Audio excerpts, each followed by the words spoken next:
The heat in Libya was like nothing I had ever known.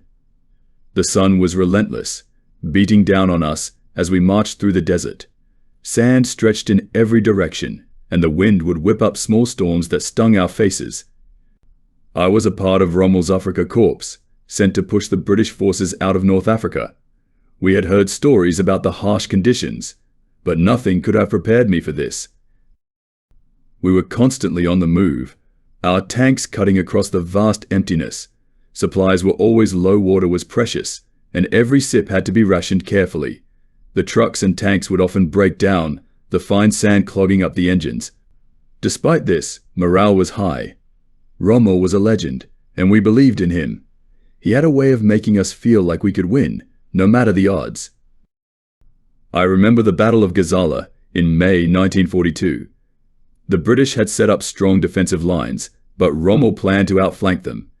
The operation was dangerous, and we all knew it.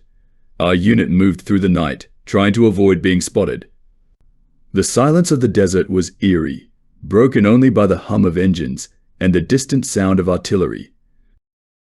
When dawn broke, all hell erupted. The British had spotted us, and their artillery opened fire. The ground shook as shells exploded around us, and the air was filled with smoke and dust. I could barely see, but we pushed forward.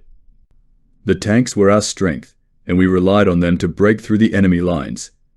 My heart pounded as we got closer to the British positions, the sound of machine guns and explosions deafening. We fought for hours in the scorching heat, the sun high above us, making it hard to breathe.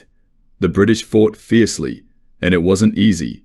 I saw comrades fall, their bodies lying in the sand, the heat rising off them like mist. But we pressed on. Rommel's plan worked, and we managed to break through the lines, forcing the British into retreat. When it was over, the desert was littered with wrecked tanks and bodies. The sight was horrific. The sand had turned black from the smoke, and the smell of burning fuel was thick in the air. We had won the battle, but the cost was high. I stood there, staring at the horizon, wondering how long this could go on.